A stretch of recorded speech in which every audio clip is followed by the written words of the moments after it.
అన్నం పరబ్రహ్మ స్వరూపం అంటూ ఒక్క అన్నం మెతుకు కూడా వృధా చేయకుండా తినాలని మనకు పెద్దలు చెబుతూ ఉంటారు. కానీ సైన్స్ మాత్రం రోజూ అన్నమే తింటే డయాబెటీస్ తప్పదని చెబుతోంది. ప్రస్తుత భారతదేశంలో అన్నం అధికంగా తినడం వల్ల పెరుగుతున్న రెండు ముఖ్యమైన సమస్యల్లో ఒకటి మధుమేహం, రెండు ఊబకాయం. ఈ రెండు సమస్యల నుండి తప్పించుకుని ఆరోగ్యంగా ఉండాలంటే మనం అన్నానికి కాస్త దూరంగా జరిగి అన్నానికి మంచి ప్రత్యామ్నాయం ఎంచుకోవలసిన అవసరం ఉంది. ఆ ప్రత్యామ్నాయం ఏదైతే బావుంటుంది అని ఆలోచిస్తున్న సమయంలో ముందుకొచ్చిన అద్భుతమే సిరిధాన్యం. కొర్రలు, అరికెలు, సామలు వంటి సిరిధాన్యాన్ని మనం తినే పాలిష్ చేసిన అన్నానికి ప్రత్యామ్నాయంగా ఎంచుకుంటే పాలిష్ చేసిన వైట్ రైస్ చేసే నష్టాల నుండి మనం తప్పించుకోవచ్చు. ఈ వీడియోలో మనం కొర్రల గురించి పూర్తిగా తెలుసుకుందాం. కొర్రలను ఫాక్స్ టెయిల్ మిల్లెట్ అంటారు. ఈ కొర్రలలో పోషకాల గురించి చెప్పాలంటే 100 గ్రాముల కొర్రలు తీసుకున్నట్లయితే అందులో 331 క్యాలరీలు ఉంటాయి. ముఖ్యంగా ఇందులో 60 గ్రాముల కార్బోహైడ్రేట్ ఉంటే 12 గ్రాముల ప్రోటీన్ మరియు 8 గ్రాముల ఫైబర్ ఉంటుంది. వీటితో పాటే కాల్షియం, పొటాషియం, మెగ్నీషియం, జింక్ మొదలైన పోషకాలు కూడా కొర్రలలో ఉంటాయి. అందుకని కొర్రలు అన్నానికి మంచి ప్రత్యామ్నాయం. వీటి గ్లైసమిక్ ఇండెక్స్ కూడా తక్కువే.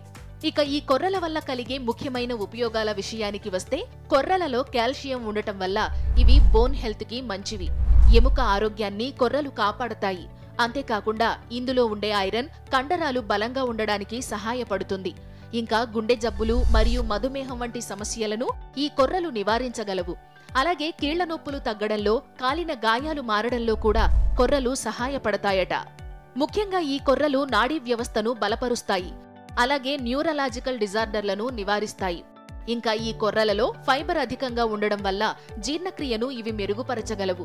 ఇంకా ఈ కొర్రలలో విటమిన్ బి ఉండటం వల్ల మెదడు ఆరోగ్యానికి కూడా ఇవి సహాయపడతాయి. ఇదివరకే మధుమేహం సమస్య ఉన్నవారు కూడా కొర్రలను తినవచ్చు. అలా తినడం వల్ల మధుమేహం కూడా నియంత్రణలో ఉంటుంది. అలాగే ఒకవేళ కొలెస్ట్రాల్ అధికంగా ఉన్నా అది కూడా తగ్గడంలో ఈ కొర్రలు సహాయపడతాయి. అందుకని ఈ కొర్రలు మనం తినే రైస్ కి మంచి ప్రత్యామ్నాయం. ఇక ఈ కొర్రలను ఎలా వండుకోవాలంటే ముందు 2 గ్లాసుల కొర్రలను శుభ్రంగా కడిగి వాటిని 2 గ్లాసుల నీళ్లల్లో నానబెట్టాలి. 1 గంట సేపు నానబెట్టిన తరువాత కుక్కర్లో బాగా ఉడికించాలి. ఒకవేళ ఇలా నేరుగా కొర్రలే తినడం ఇష్టం లేకపోతే సగం బియ్యం, సగం కొర్రలు కలిపి వండుకుని కూడా తినవచ్చు. ఈ కొర్రలకు ఫ్రై చేసిన కూరల కంటే పులుసు కూరలు రుచిని ఇస్తాయి. హెల్దీ లైఫ్ కోసం హెల్దీ ఫుడ్ నే ఎప్పుడూ చూస్ చేసుకోండి. మరిన్ని ఆరోగ్య సమాచారాలతో మళ్ళీ కలుద్దాం.